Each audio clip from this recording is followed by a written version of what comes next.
Truth Talks. Please, I'm excited about the Truth Talks. They are addressing true fellowship and what it means, what true fellowship and corporate worship looks like according to the Bible. I will sing to the old rugged cross, and exchange it someday for a crown. Is this on? We good? All right. Good evening, everybody. How y'all doing? Oh man. It's always interesting coming back here and being able to share the word with people that are like-minded. Sometimes I laugh and say I'm part of the best book club that was ever created. And the good part is we can continue on in this book, or this chapter of this book, or this part of this book, or this letter from this book, or this story from this book. However you want to look at it, we can continue. But as I always say in the beginning, let's take on a mindset of we don't have the whole story. We are Israel. We see what's going on in the land. We see how it's falling apart. We see a king that's slowly but surely losing his grip, but wanting to keep the grip of the people. We see an anointed man on a run from said king. We see life falling apart around him, but yet he still prevails in the situation. I believe last time we left, David was saving one town, and still in the process of running from someone who was trying to kill him, right? That's where we left off, right? So we see that David, even though he is under stress, under duress, he's still consulting with God on where to go, how to win, and how to do it. And if that is nothing more than the key text from this book, is what we see what David is doing, how he is acting. It's almost as if David doesn't make a move without consulting God first. And when God replies to David, the answers are very simple. Yes, you will win. No, you won't. They will turn you in. And it's that simplicity of answers that gives David that solace to say, well, it's a very simple answer with a very simple reply from a very powerful person. So I think I need to go ahead and do what I need to do, no matter what may happen to me. And that's David being faithful to his heavenly Father.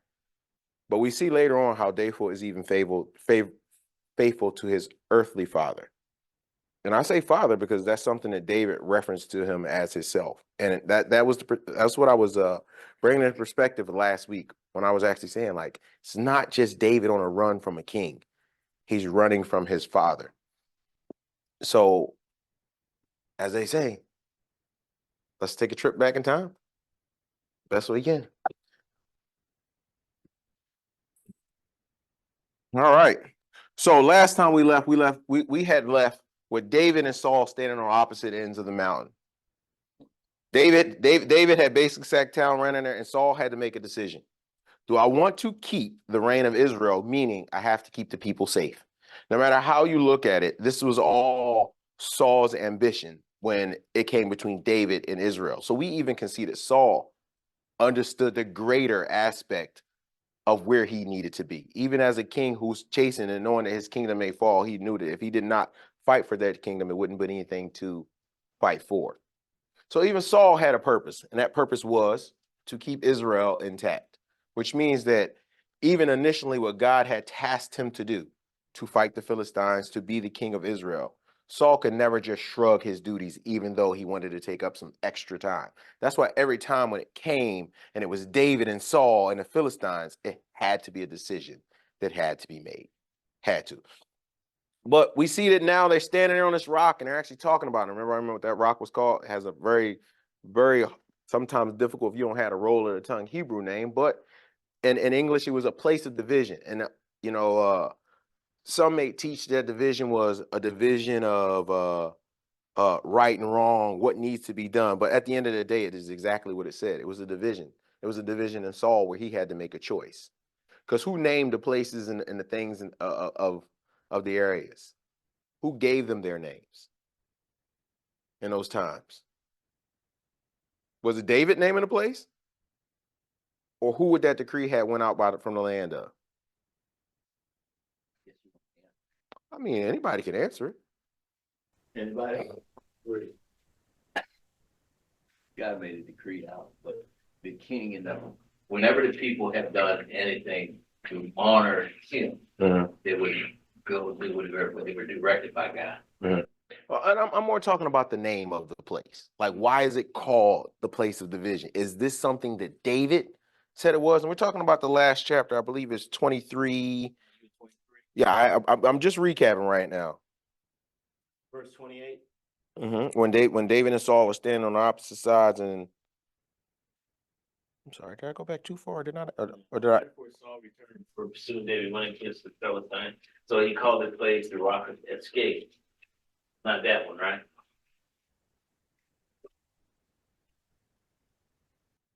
Yeah, Rock of Escape, Rock of Division. I mean, it depends on what the translation is. Right. What you got? No, Yeah. usually that's where something happened. Right, but I'm saying, Got its name. who makes that decree? Like, how does this go in the land? It gets spread out, right? The king is telling everybody, this is where I had to make this decisive decision. Like, things got names from the people who could name them. And that normally came from somebody who was in a position to name it. Because everything we're going to see, you'll see that it's still to this day. Even when, and I'm going a little forward here, even when David went and was in the land of the Philistines, they gave it to him. And as part of history, it tells us that they were still there to that day. And I went back today, because when I seen was Zilga, and it's still there to today. So even the things that we see here, scripture-wise, you can go back and fact check the stories, the land who has it. And yes, it might have been conflict over time, but that land is still where it's supposed to be. Call it a coincidence if you want. Saul's land of escape because it's Saul's man ran they escaped too. No, it's called land of escape because David had Saul. So David and Saul was in opposite positions. Remember, David is chasing Saul. I mean, Saul is chasing David. When he got there, Saul had to make a decision. Yeah. This place is called a place of division, not a division. Well, it is. I mean, you could look at it a division between David and Saul, but that's something that's already known. Who is the division between in this particular place? Who is it affected? Saul turned back because the Philistines were coming. Right. So at that point, he was more interested in protecting Israel, the people. He was divided. Right. He was divided. So we see that Saul, and I only brought that in the context just to show that Saul is still mentally in the same place when it comes to Israel, but he's not when it comes to David. If you see what I'm saying, when Israel's about to be attacked, Saul is still the warrior. He's still the fighting Benjamite that's going to go out there and win victories against the Philistines. But we'll see as we continue on, we'll see that Saul has an even bigger problem than fighting the Philistines. David was also he would get to with David, he would retreat back. Verse 28 says in chapter 23. So Saul returned from pursuing David and went to meet the Philistines. Therefore, they called that place the Rock of Escape.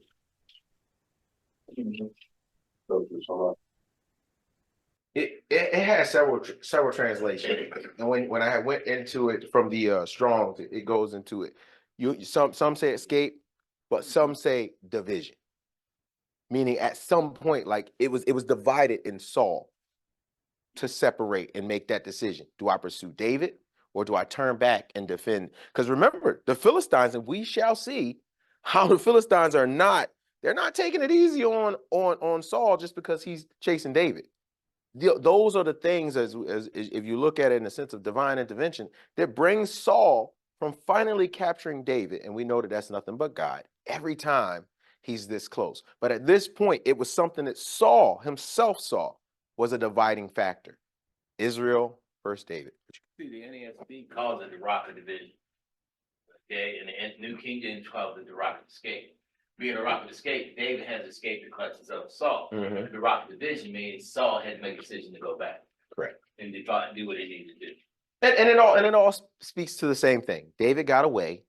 Saul was divided because he had to make a choice. So we can see how all of this plays, but I wanted to point that out, not so much more in the name, but what Saul was experiencing to a point where he had to make a decree in the land that's what it was going. Yes. And of course, we all can point all roads to the Lord Jesus Christ. So that rock, right? The Lord Jesus Christ being a rock is going to cause division for those who between those who believe and accept him and those who don't believe and don't accept him. So I think there's some pointing to Christ. Well, in there, Jesus too. said that too. He said, I came to divide. So we see a division between father and son right here, right? But I understand the symbolism, Mhm. but I also want to just to point out what Saul is going through, because you will start to soon see a further decline. You will start to see that in this chase of David, that the Philistine army is starting to get more powerful. And we'll start to see that the prophecies that were spoke to about the kingdom is getting ready to start to be fulfilled. We're starting to wind down on Saul's time. We're starting to see the end of a king. Now, the beauty of it is, and the reason why I say we see the end of a king is because the whole time that David was running, David not one time assumed authority. He not one time just said, you know what? I know I'm anointed, I'm going to be king. He actually always gave respect and loyalty to Saul. It wasn't to Saul himself, it was to God. Well, Because he always called Saul the anointed by God. and we'll get into that. Like I said, Good leading. that's a great lead-in. Right there. That's a good lead-in. So let's get started on chapter 23. So in chapter 20, I'm sorry, 24. Man, I kind of want to go back and start over again. But as we look in chapter 73, right, Saul has returned from pursuing David, and David has been into the wilderness. So as David is into the wilderness, he's up there, and Saul's like, okay, the Philistines have been taken care of. Let's all go out here because we're still going to find David. But I gotta relieve myself. I gotta go to the bathroom. So Saul feels as though like his men once again say, hey, it's okay, go for it. And Saul goes in to relieve himself, and David is saying to himself, God has put Saul into my hands. I got him. This is it. And I like the way it is, because when David cuts the corner of Saul's cape off, his heart changes. He starts to think like, hey, my heart is telling me that I should not do this to this man, because he is the anointed of God. He shouldn't be touched, but I do need to let him know that even though God has put you in my hands today, I don't feel like I have a right to do it. So let's talk a little bit about it. And I'll read, we're reading 1 Samuel 24, chapter 3. And when I stop, I'll let you know the chapter verse I stop at. Starting at verse 3, chapter 24, starting at verse 3, and I'll continue on until we get to the point. So, and he came to the sheepfolds. It's talking about Saul. On the way there, and there was a cave, and Saul went in to relieve himself. And now David and his men were sitting on the side of the cave. So in other words, they out there. This is a grand opportunity. This man has been pursuing him all throughout the lands. And just so happened, not just me and all of my men are there. My whole team is right there. And here's Saul. So David has the idea, he crashes out, and the men of David said to him, remember, David didn't say it, his men said, see the day which God said to you, see, I am giving your enemies into your hand, and you shall do to him as seems good to you. And David arose. Now remember, when David arose, he had a plan. He arose just to cut the corner of Saul's robe off. That was his plan. It was never to go past that, or it would have happened, right? So we see that his plan was to cut the robe off. But it came to be afterward that the heart of David struck him because he had cut the robe of Saul. So David had even deep down, even being sought after for death, David still saw him. And just by cutting his robe, his whole mindset changed.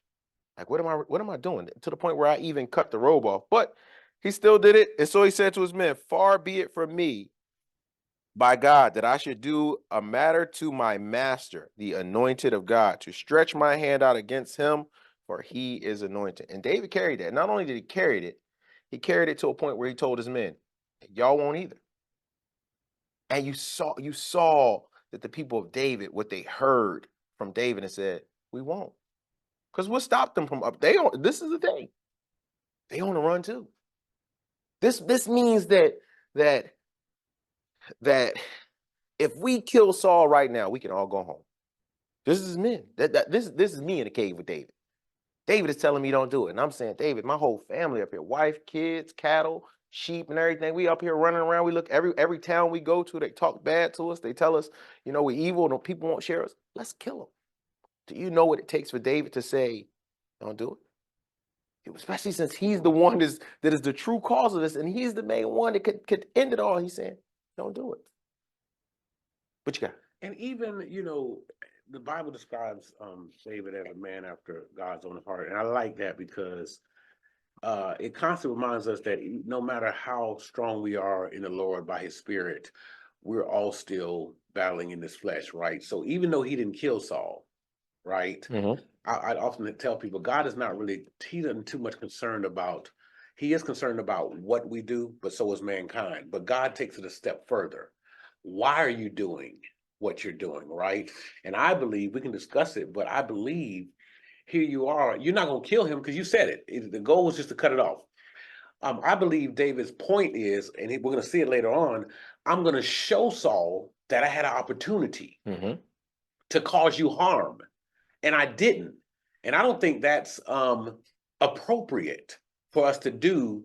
We don't need to show people that we have a one-up on them.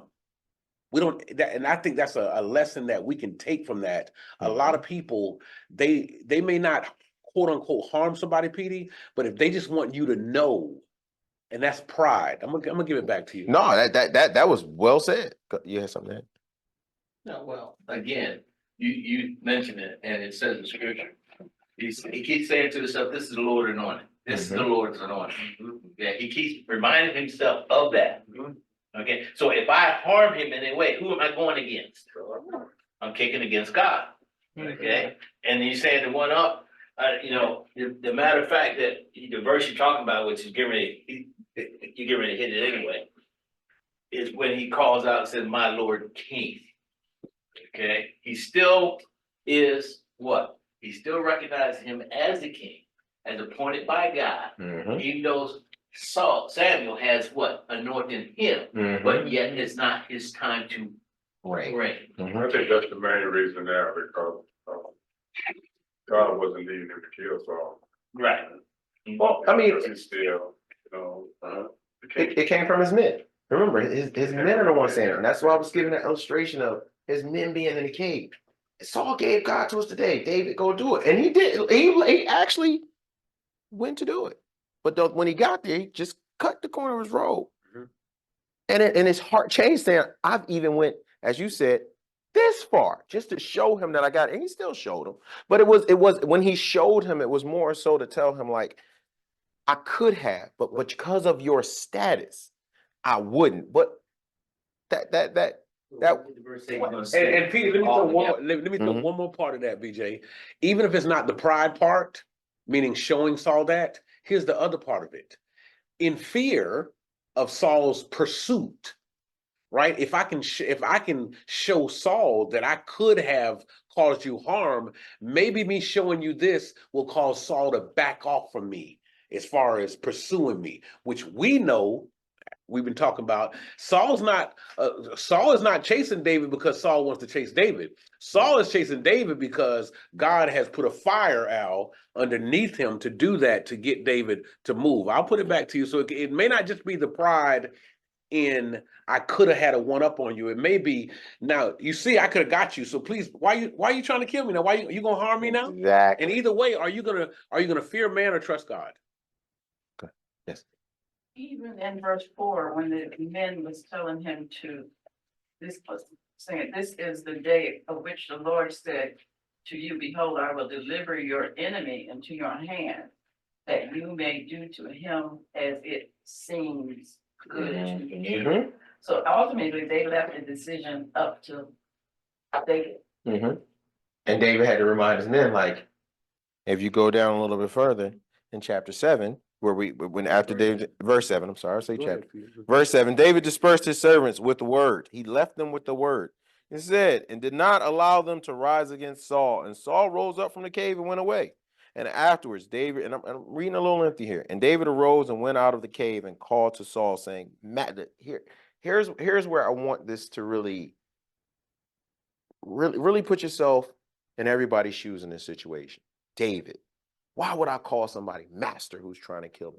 Why would I maintain respect for someone who's trying to kill me? So when I say put yourself in the mindset of David, why is he doing it? Because David is obedient, even to someone who's trying to kill him, to call him master, to call him king. But you see why as if you don't leave the hang. So I'll read it. It says David, after David dispersed afterwards, David arose. I'm in chapter 8. I'm at verse 8. David arose and went out of the cave and called to Saul, saying, my master, the king. And when Saul looked behind, David bowed his face to the earth and did ambience. I mean, David, he humbled himself, even from a distance. Even from a distance, because he knew Saul's fire still was burning. He still humbled himself. He let everybody who was with Saul, because Saul is now back with his men. His men are with him. He let everybody who was with Saul see, I bow to this man that's trying to kill me. Not because he's the king, he's the sovereign, because he goes on further and says, as he bowed to the earth and did not, David said to Saul, why do you listen to the words of men who say, David seeks to do evil? He just listened to the word. David was just in the same cave, in the same situation. It was men, even though God had gave Saul into his hand, it was men who said, David, you can kill him right now. The opposite is David is saying, why are you doing this to me? See, with the part there was listen to people who say, I want to do you harm. He's talking about everybody else, not his own men, but those around Saul are telling him stories about David, how he wants to do harm to him, how David wants to kill Saul, how David wants to do this. But by cutting off that, right, even the troubled heart, cutting it off, he's showing to him, in essence, you can say he's showing him mercy at the same time. Go ahead. And also, we take back to why Saul is even king, right? People think, well, not people. God put Saul, even though God told them, you don't really want no king. Trust me, I'm your Lord, I'm your king. But it was already a part of God's providential and sovereign plan for Saul to be in this position.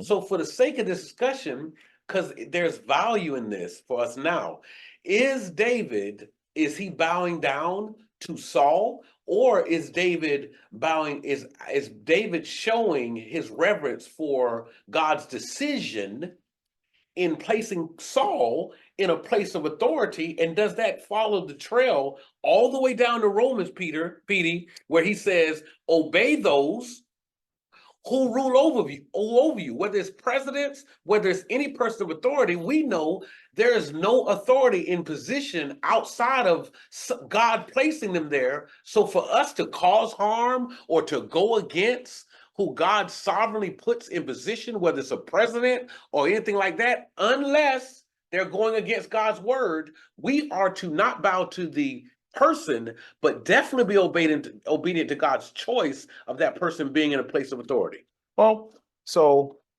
I get that, and I do. Romans came way after Kings. I mean Saul. Yeah. So when David was bowing to Saul the king, he was bowing to Saul the king with the knowledge that we have of a risen Christ. But David he was showing respect to Saul. And I'll tell you, and I'll leave it here and say that David was acknowledging who he was, because he actually goes on to tell you exactly who Saul is to him. And he says, see this day, because remember, he said, that, why do you seek to do evil to David, right? And he says, see this day, your eyes that God has given you today into my hands in the cave. The one said to kill you. His men, he openly is telling you, my men said to kill you. Just like they telling you to kill me. He said, but my eyes pardon you. And I said, do not stretch my hand against my master, for he is the anointed. Where he is the anointed of God, right? But then he said, and my father, exclamation point.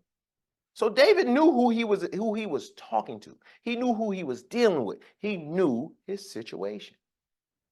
He knew that not only is Saul of my father, but we can work it back. He's my father. He brought me in. I'm married to his daughter. Do you understand what the people who saying kill Saul is saying to David?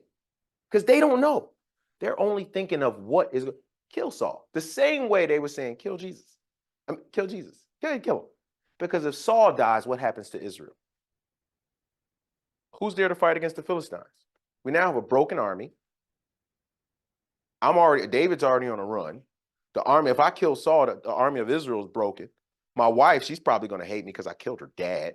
Jonathan, yeah, we're best friends. I'm talking about knit into the womb, and he knows what his dad don't. But if I kill him, what would it be? David is not just thinking of David.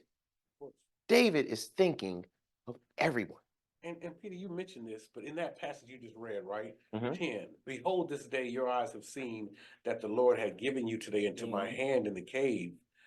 And some said to kill you. Here's my thing. I don't know if he's saying that, because if the Lord gave Saul into David's hand for David to kill him at that point, we know God is sovereign. That is what would have happened. So God did not, he did put David in a situation to submit to God, but he didn't give, maybe I'm hyphenating the text too much, but God did not give Saul into David's hand right here for him to kill him. Go ahead, Al. That's why leaders like David are so important. You know, I heard you when you used the Romans. When Paul said what he said about leaders in Romans wasn't nothing new. It was always. And David recognized that. But this is why leaders that are led by God are so important, because sometimes those under the leader can see an opportunity that they think is of God and it's not of God. And David knew the opportunity to kill Saul, even though his men said the Lord wasn't God doing it, right? Okay, this is why. Now, I'm not saying the people under the leader can't think, right? But this is why God put David in charge and led David, and David lead the men. Okay, so David is not to listen to the men when he knows what's wrong and knows the hey, look, if the Lord told you he's putting them in my hand, he'll tell me he's putting them in my hand. So sometimes we can see an opportunity and we think it's from God when it's not from God. And David recognized that opportunity wasn't from God. And that's what it said is afterwards it came to the heart of David, right? Because it said, and David arose gently and cut off Saul's robe. So I can't speak outside of what I'm reading and outside of what that mindset is. David he cut the robe, which means he was close enough to do whatever because God did give him Saul. Saul was right there in front of him. His men spoke the truth. God did, but David understood that even though God has put Saul right here for me, far be it for me to do it. That's why the word said. That's why. Well, because why do you think the garden? Why do you think the garden was the tree was in the garden? God just said, "Don't touch it." He didn't put an army around until after they did it. The same thing but David already had that mindset to don't do it. Where you would see, and I'm being very loose here, where you would see an Adam and Eve situation where they did not obey, even though it was something that he could have took advantage of, like the tree, he did not. Go ahead. I would say the cutting of the corner of the road wasn't for David. It wasn't David's decision to give the time of Saul's death. See, and that was my point. When Jesus was here, he said, I could have caused 10 legions of angels. He could have just done away with his enemies. But it's been against right. Because he had to go to the cross. If he'd have did all that, then he wouldn't have went to the cross. So that's when we call him the lesser David, and Jesus the greater David. They have similarities in their walk. And David knew that it's not his decision to determine the time of Saul's death. That's God's decision. I agree. I mean, we once again, we have the whole story, and we can hypothesize, but we know what happened. We know that David did not kill Saul, but we do know that David was close enough to kill Saul, and for that opportunity to happen, and we know that David was saved. Who put that opportunity here? God did. David didn't look at any other way, so he looked at the opportunity that God gave him. He said, "That's not for me to kill this man." That could I don't know if God put him there to see what David would do, but we know what David did, so that's the only answer we have. And Petey, What you the got? last thing I'll do is Oh, we can. I mean, we can. Because this is because we get placed in situations. A lot of times we look at the Old Testament and we feel like we don't get those same type of opportunities, but we do. In our day-to-day lives, God puts us in situations where we get to choose to submit and be obedient to Him, or go with what our friends are saying, or our wife is saying, or our husband is saying, whatever the case may be. And I feel like this: when Christ told the disciples, in this another context, He told them, the spirit is willing, but the flesh is weak. We have the Spirit of God. The Spirit of God is always willing and bend toward what? The will of God. And our spirit is always going to tell us in every situation, we should already know by His word, which direction, which decision we should make in a moment if we walk in the Spirit. But at the same time, the flesh is what? Weak. So here you come. Your men say you should kill him. Your husband says this. Your wife says this. The world says this. We get put in situations every day, Petedy, where we have to realize that in and of ourselves, we will always choose wrong. But if we submit to the Spirit of God, which is always willing to be obedient to the Word of God, we can't go wrong. So, go ahead. Go ahead. No, While they decided, I'll go. Okay. I just think it's amazing how David showing his honor, his humility, and his respect. We know God's working because it softens Saul's heart. Every time. I guess we're gonna read the next verses because what we talk about is. Well, before we jump into that, I want to ask a question. Remember, I'm going to ask a question, and we can go right back to that because I guarantee, it will definitely add validity to maybe to what will come up next. So, what is Hebrew? We went over Deuteronomy. I'm going to ask you: does David have a right to kill Saul? A right? When you say that's loaded, Petey, does he have a right? Does he have a capability, or does he have the right? Does he have a right to kill Saul? Does by David, and how the kingdom is operating? Okay. Could David kill Saul? Would he be rightful? I'm being pursued by someone. David is not the king. But I'm not saying David is the king. No, David is being pursued. Does David have a right? Let me rephrase it. Does David have a right to defend himself? That's a different question. Whole different question. Absolutely. Absolutely. Also, it's a different question. So he has a right to defend himself. Offend and defend. So David Defend himself. David, we're saying he has a right to defend, but not a right to kill. But Saul is trying to kill David. So at what point did David say, well, and I'm being facetious because we know how David is planning. And I ask this question because you have to look at the land. The reason why David is pulling his punches, it's not because of kingdomship. It's because David remembers the law. Even if David is not a king, he's still anointed. And he's anointed, and David knows the law. And David knows the law is I don't have a right to murder. Thank you. So David isn't looking at Saul and saying, all of those laundry list of things, he's saying, I won't murder my king. I won't murder this person. I won't murder my father because I don't have a justifiable reason. But David actually does have a justifiable reason. He can defend himself. But every time he's caught Saul's back is turned. That's offend, not defend. So David, it's a lot of things when you look at how this is happening. When you look at David as a person and you look at the scriptures and you look at what they're taught and you look at how if I was a Hebrew boy who grew up next to David, I would have the same rules if I'm following God in conviction as David had. That even though I'm pursued by my enemy, I don't have to murder them.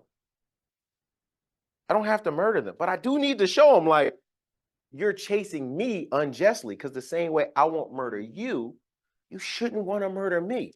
Those are the things that soften Saul's heart. Because remember, Saul is a king too. That word is on him.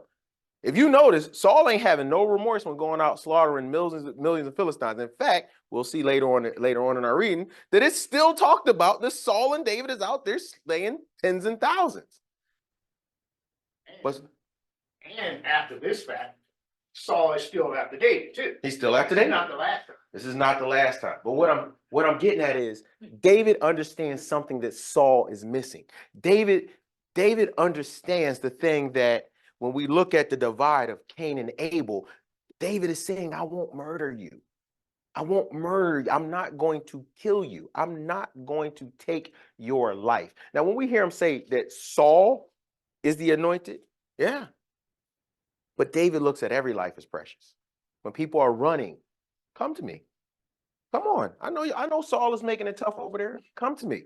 That's a non-life taking situation that he's looking at the same situation where he sees Saul and not take the life. So we gotta understand that David's mindset is almost the mindset of a king because it's for the people. Also he had the mind of God too as he led. Look at verse 6, what he says. Verse 6. Anybody got King James there? King James. King James. King James people know it. Look what the verse 6 says, chapter 24. Okay, verse 6. And he said unto his men, the Lord forbid that I should do this thing unto my master. See? The Lord's anointed to stretch forth my hand against him, seeing he is the anointed of the Lord. And I think he honored that, not being an eye for an eye, or tooth for a tooth. It's because of the Lord leading him. Now, from humanly standpoint, we could say David had a right to do this, but David's saying the Lord. That's his reason why. It seemed like David should jump up and just defend himself, or he's running me, I should turn around, defend myself and kill him. But read verse 6 again. You want me to read New King James? I'll read it for you. I think we got that. Yeah, and he said to his men, the Lord forbid. Huh? The Lord forbid. That's good enough. The Lord forbid. Don't want no more. That's it. David is understanding obedience. Obedience to the law, obedience to the king, but David also understands what to be disobedient to. See, we think of disobedience as something that, when we hear it, we put it in reverence. You have to be obedient to God. Yes, you do. But as we understand an election, you have to be disobedient to something. Right? What did Jesus say in I think it's John chapter 5, where he said, whoever the Son set free is free indeed. But before that, he said, any man that sin is a slave to sin. So David is basically saying, I'm not a slave to sin. I'm going to be disobedient to sin. I'm not going to do it. I'm not going to kill Saul. But I have to, in a sense, preach to Saul. Because Saul's heart is soft. I need to give him a word so maybe he will wake up. All right, so David said, hey, I do not stretch my hand against my master, my father. Yes, see the corner of the robe. I'm verse 11. For I have cut the corner of your robe and did not kill you. He's saying to himself, I did not kill you. You and see that there is neither evil nor rebellion in my hand, and I have not sinned against you while you are hunting my life. Let God judge between you and me, and let God revenge me on you, but not my hand against you. Now, David has finally swung his first sword. Every time he's been previously talking to Saul, he was like, Saul, I didn't do it. Saul, come on, why you chasing me? Saul, I did. But today, David swung his sword. He said, if it's something between me and you, let God handle it. I'm done. He said he'll judge it. If it's for me to die, I'll die. But if it's for you to die, and that's a heavy decree for your men and a king to be set there and told to say, between you and I, a king and a flea, because David said, why do you chase me like a flea? Between the king and a flea, he put it and basically said, God will be the deciding factor between the life of the king and the one that's pursued. And he left it as that until the second time. Then he had to remind him again. You still chasing me? So, and they came and after that, Verse 13, an ancient proverb says, wrong comes from wrongdoers, but my hand is not against you. So once again, something else in the land, words that went out that are going to impact people the way they think from this action. And it came to be, David ended speaking his words of Saul. And Saul said, is this your voice? My son, David. So now Saul is like, wait a minute, the cloud is clearing up. I hear a voice that I know is tender and dear to me. I remember the music of the lyres. Is this you, David? And David said, you are, and he said to David, you are more righteous than I, for you have rewarded me with good, whereas I rewarded you with evil. And you have shown today you have done good to me. For there it is, when God surrendered me into your hands, you did not kill me. Even Saul understands that God surrendered him into his hands. For if a man finds his enemy, shall he let him get away safely? Remember what I was saying? That these are things that are common in their land. Like Saul is saying, it is known that if a man is your enemy and you corner him, you got him. You don't have to let him go. That's what Saul is saying. I mean, at one time he didn't do it. Could have been a whole change of the story, but It's not two common people. We're talking about the king of Israel. we are. So it's not like we're talking about me and Joe, you know, because you kill the king, Okay. you're not just killing the king. Right. You're killing the people's leader. Right. It's different from you and I. But I can be after you and you kill me in defense, and you can plead that in a court, defense, self-defense. You kill the king, that ain't gonna happen. well, so if you look at the story of what's going on right now, right? If David killed the king and the people, it would just be a divide in the people. We see that come later. It would be a divide. But what I'm saying is, David and Saul are just like you and I. In a sense of, yes, he's a king, but if you was a king and I was your son and you was chasing me, everybody on the outside is saying, king, king, king, David, David, David. But you and I, it's a family matter. You see what I'm saying? It's a difference. We look at these scriptures sometimes and forget, this is our family. This was a family matter. So when I look at this, I'm seeing a family matter.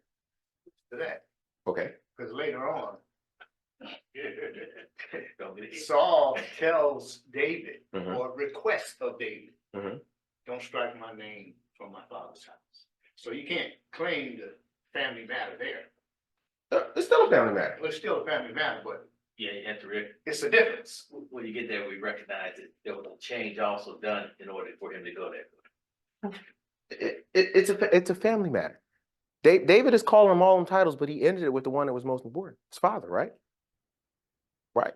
So I could try to, come with was it poetry, metaphors, similar hyperboles. I could, but I'm gonna just say like this: if at any point, which I understand that Jesus is King, Lord, Master, but when I really get to the meat of potato, that's my friend. He got all the status in the world now. I mean, I'm glad when everybody look at him, man, that's the most famous guy in the world. And I get to stand right beside him. I got to be part of Jesus' entourage. You see what I'm saying? So to the rest of the world, it may look like this grand thing that I'm hanging out with Jesus. But to me, I talk to him like he's my best friend. This is what we got going on today. You see, it's a difference. Once you see that it's a family member, you'll understand why David is having such sincere conversations instead of saying, you know what, the kingdom is mine. He still cares for his father. In my heart, in my mind, I think he did. Because if it wasn't, he would have killed him. That further that, like Ken said earlier, David is led by the Spirit of God, and that's the big difference. And yeah, we can say family. We can argue that a little bit, not argue, but we can point out different points to that. But David David reverences God the Father, not David God the King. David is directed. His whole purpose is obeying the commands of his God. our God. So the reason why I won't discredit the family aspect of it, right? When we get into Kings, the very first portion of the book is what? Genealogy. You open up the book of Matthews, the first start is genealogy. You go back and tell you what king did wrong when and how did the kingdom fall due to genealogy. You look at the prophets and how they talk about what was going on in what era, what king was reigning, who, what side of Jerusalem was they on, north or south. Family has always been the issue. When Jesus came, he talked about family. Every example, every hyperbole, every poetry, everything he said was an example of family. You want to know who your mother is? Those doing God's work. So he's still, that's your family. Yeah, you walking in the grave. Hey, remember David going in showbread to feed his people that was with him? Everything is about family. And that what are we? It's always been about family. It's it's always, and when I say that, it's not, I'm not demeaning the kingdomship, but we have, my opinion, have been taught the stories as if they're so distant from us, as if you can't relate. No, I can relate. I just wasn't there. It's just like any other story that they would pass down through family. Remember, we had a great king in our family? We sure did. And remember, he was on the run? He sure was. Family. These are the stories that they would sit and tell each other. They would talk about it. They would build off of it. They would actually do what we're doing right now. What was the mindset of David? We don't know, but we could think. And how can we go out here and go forward with that same mindset? Well, in the story, when they opened up the scroll and talk about the family issues that was going on with David and Saul, he taught us that if you have your enemies captured, you don't always have to kill them. Learn that from David. Learn it from my family. But I get what you're saying. We're not throwing the kingdomship out with it. We're looking at this aspect because it's now a father and a son-in-law. Go ahead. But David trusted God, and you can see when men trust God and put their faith in God, and then when you see a man trusting in himself and his ego and his pride, the destruction that comes with it. So let me finish the last chapter. I'm gonna start back on 19. And that was great points from everybody, great discussion. I mean, I like it. I think we all got to learn a little bit more about David, Saul, them as people. And hopefully, as we start to really unravel these books, we'll start to see more of the person that we are that is doing this. Like, we hear of David killing 10,000 men. It's like, man, that's a miraculous story. Man, David is just this hero killing 10,000 men, and we think that David's goals and accomplishment is so far off from us because it's just a story in the Bible. Not just a story in the Bible, but David's accomplished. You don't see how you can be victorious. I'll read the New Testament, and I'll tell you, unless God gives me the ability, I can't wither a hand. I can't unwither a hand. I can't raise a dead. I can't do any of that. I have to openly admit that stuff. But if God give me the capability to take down 10,000 men, I think it's possible. But if he tell me go take down 10,000, I can do it. I don't know, but you get what I'm saying. We should not look at them as so unbelievable. We should look at them as people that God loved, just like he loved us. The capabilities of the king that they can do, we could do. It's in us. Don't the scriptures tell us that we all are kings and heirs? King to man. Huh? King to man. Big difference between Saul and God. Uh-huh. See, my first obligation is to God the Father. Mm-hmm. My secondary obligation is my Father the King. Mm-hmm. And that's the only distinction I was trying to get to. I got you, but Jesus, and once again, I was trying to keep it there, but Jesus gave something. He said, even in the Psalms and the Proverbs, it was, I think, Proverbs 25. I can't remember the verse, but it was saying, if your enemy is hungry, feed him. If you do all that, it heaps the fire on the coal. And Jesus tell you about how you treat your enemy. I'm not saying that the holiness of the scriptures are taken away. I'm trying to let you know that the holiness of the scriptures is in us. This isn't not just a story of a king and a man on a run. This is a story that resides in us. You get what I'm saying? This is a story of life. It resides in us. Exactly. It resides in us. But good conversation. All right. For a man to find, and Saul was saying, for a man to find his enemy, shall he let him get away safely? And let God reward you with good, for you have done to me today. And now look, now this is Saul. Saul is finally making a decree.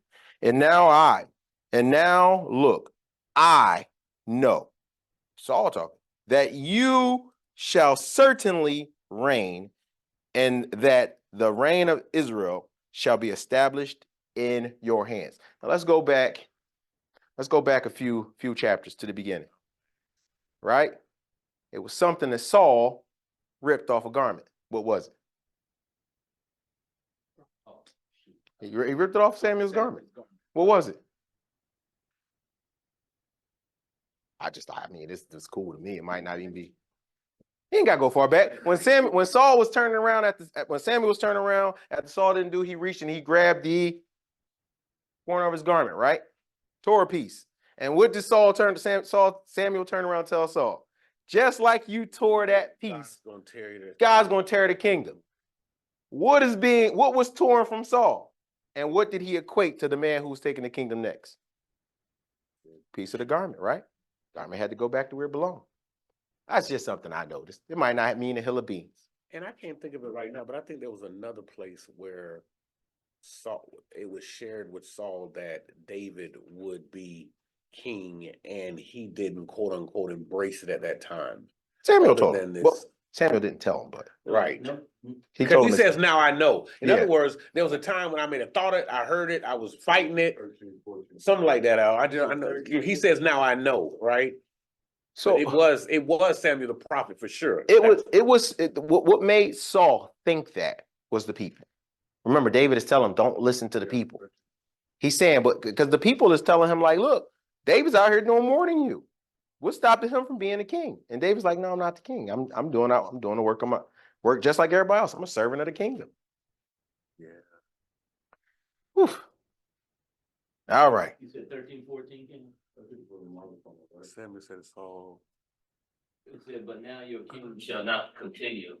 The Lord has sought from himself a man after his own heart. The Lord had commanded him to be commander over his people, but you have not done what the Lord commanded you to do. But he didn't know who it Tell was. us who it was. But now the Lord would have established your kingdom over Israel forever. Mhm. But he never told him who it would be. And that's why Samuel was afraid to go out to anoint the new king, because he was afraid that Saul would get wind of him going and who it would be, and then he would just snuff him out then. Which is ironic, because that's another thing of you being a prophet, and are you going to trust God or are you going to trust man? Because if God is telling you that this is going to be the king, you should know as a prophet that no man is going to kill him, at least until he's king, because God can't lie. You see what I'm saying? Remember, Samuel's mind is gone crazy, okay? So, Saul's mind was crazy. Samuel or Saul? Saul's mind. No, he's talking about Samuel. I'm saying Samuel, God straight up told Samuel, the prophet, that David was going to be the king, right? So he's passing, he don't tell Saul the name, but I think Samuel knows the name, and then we're saying, he's scared to go out and tell, because what happens if man kills David before he becomes king? That's just like me saying, if somebody's elect, what happens if somebody kills them before they're saved? It's impossible. Well, I think once again, we're looking at the whole story. True, right? Petedy. I'm looking at if we're talking about that particular thing. Let's say Samuel still was a man. Samuel had done some great things, but what he was starting to see was the fearlessness of Saul. And yes, Samuel consulted God on how to do what he needed to do. He wasn't afraid. He said, if I go to do what you sent me to do, I'm still here on this earth. They may kill me in the process. What do you want me to do? He consulted with God. He wasn't afraid. He just needed the same thing that David is doing this whole process. Samuel did it. Once again, Samuel learned from David. Because remember, once it was turnover, David learned from Samuel. Once it was a turnover, he had to start learning. So everything he said, I need to consult God. Do I go over here and take this? Samuel did the same thing. I don't think it was out of fear. I just think he knew if he would have moved on his own and how Saul was moving, Saul would have struck him down. Because Saul had already known that he lost the kingdom. Yeah, even though David believed he was going to be king, I talked about a healthy fear a couple of Sundays ago. There's a healthy fear that God gives us all to keep us safe. You know, try to fight a flight. And so that was a bit of fear from David to Saul that he would kill him. So that also kept David safe. the move, Mhm. faith. You know, if he wouldn't have been respectful and fearful of him, he'd lived a life of chances, and God wouldn't have it. So God, I believe it instills that in all of us to keep us safe, taking chances. You know, if I knew, for instance, that I was going to live to be 110 years old, hell, what kind of chances would I take? You know, so but so Saul, David knew he was going to be king, but also he didn't take that healthy fear from him that he would run when he's being chased. So at the end of the day, this is all God's orchestrated plan. Period. So we're gonna go through 25. 25 is, I'm gonna go through it really quick. If you have questions, you got any questions about the last chapter? Just at one point that you brought up. Okay, verse 23, 23, no, verse 21, 24, what he brought up too. You therefore swear now to me, this is Saul talking, right? By the Lord, that you will not cut off my descendant after me, and that you will not destroy my name from my father's house. And so David swore to Saul that he would. See, so they're not speaking in terms of son and father now. Saul speaking about his biological father. What chapter was that? 24. 24. So, Right after, no. So right. So that's listen. that's right after he recognized him, said, he knows now he's gonna be king. So what? So I get what you're saying. It's between heirs, right? David know he's gonna be king because in the kingship you went and wiped everything out. But David never said, "I'm gonna wipe you out." Who is Saul currently going up against? He's looking at it, but what does God do? Saul knows this about. He's not oblivious to what God. What does? And when God goes and eradicates everything, what does he do? Total annihilation. And we're going to see that as David is on conquest, he is totally annihilating anything and everything that stands in the way of what David needs to do. Saul knows that. Saul now understands that David is the king. And what happens when a new king come in? All the old has to go out. And the craziest part about that, like I didn't understand that reading it, in the very beginning when I first started studying scriptures. Until one night I was watching the Animal Channel. And it was late night. It was like Big Cat Week. And I was sitting there and I was like, man, I love lions. And it changed my whole perspective of lions. Now, when a new male lion comes into the pride, the first thing he does is he kills all the cubs. Wipes them completely out, which all the male cubs, no, all of the cubs. It's because whatever bloodline is left, he doesn't want it going forward in his pride. That's what male lions do. So that sounded kind of what the kings was doing. On the other end of that spectrum, when his own children grow up, what do they do? His own children what? His own cubs. They don't grow up. Oh, his own cubs? Eventually, they get stronger, and then the older lion, who's part of the pride, he ends up falling out of the pride. That's what happened. He gets left behind.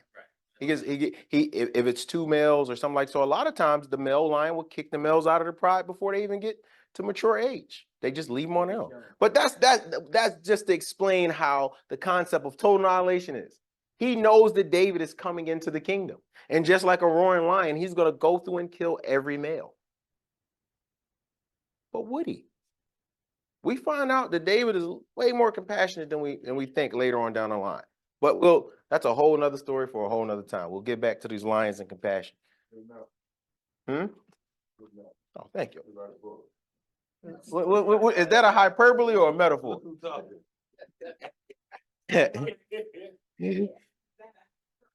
An exaggeration? No, that's not an exaggeration. You should write a book.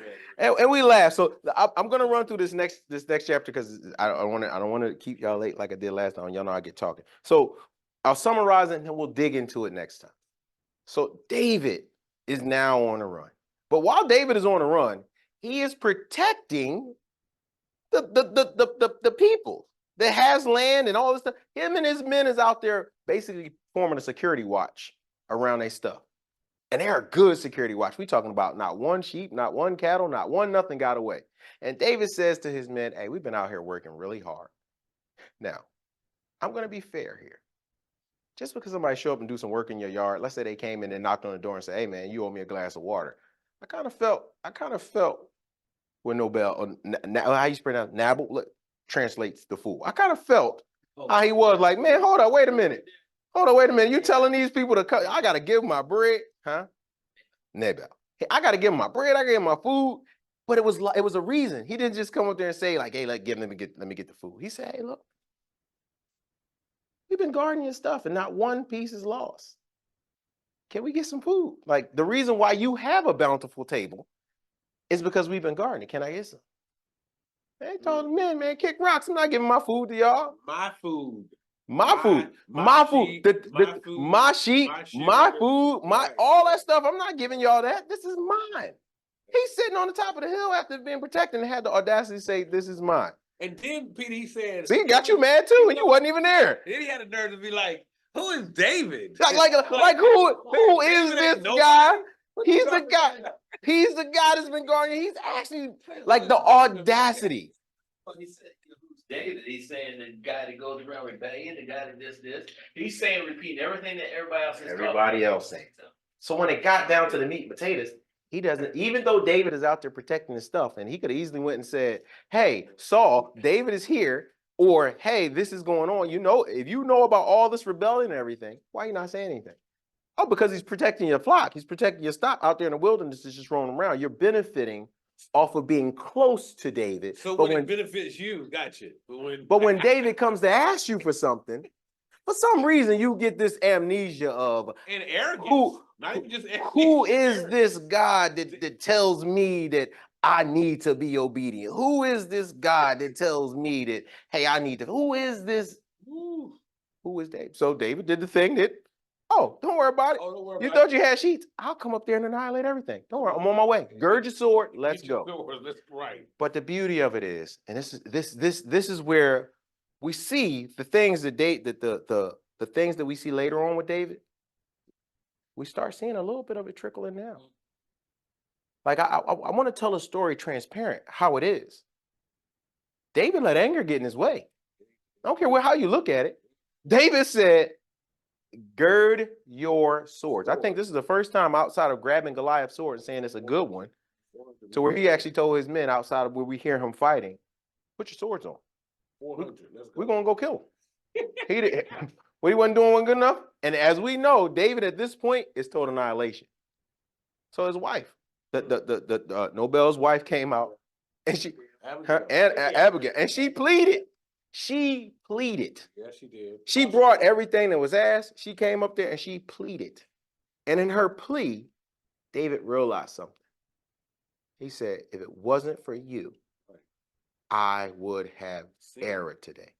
Today, sin would have been on me. So we see David as the righteous man that he is running from Saul. But we also see that David got some flaws. We see him, which lets us know that he's human just like us. So when I was saying earlier about the kingdomship, I'm saying the humanness of it. We sometimes forget. Sometimes some people overhumanize the Bible. Sometimes people underhumanize it. I just want us to, as we study, to be in the mindset of everybody. You'll never know what God was thinking, but you're a human being. Put the crown on. Not saying figuratively. Put the crown on. Sit in Saul's seat. What would you do if David was out there? What would you do? We have faith now, so everybody in here will say, "Oh, I wouldn't chase David." But if you were in Saul's situation, I don't think it's anybody's in here whose sandals wouldn't have been worn down and talking about bring a bunch of sandals because we're gonna chase David. Because it would have been on us to do the same thing that Saul did. God knows this about all of us. He knows that each story in here is not, whether you look at somebody and say, oh, he was a horrible person. You could be too. You could be too. So when I look at it, I don't overhumanize, and I definitely don't take God out of it. I actually try to see what God is doing for these people, because everybody in there, for me, is a teacher. It's a lesson, something to learn from David. But I also learn right here that David, just like me, sometimes when somebody says something, if I don't have somebody coming between, me, and I'll be transparent. I had an issue today with one of my friends, a brother, not just a friend, a brother, long term. But if my wife wasn't there to come in between that conversation, I may have said something a little off kilter. I may have lost the friendship. I may have stumbled in a way that I didn't want to. We can end it there. We'll pick back up in the same chapter, but we'll continue with more from the text. Are there any questions?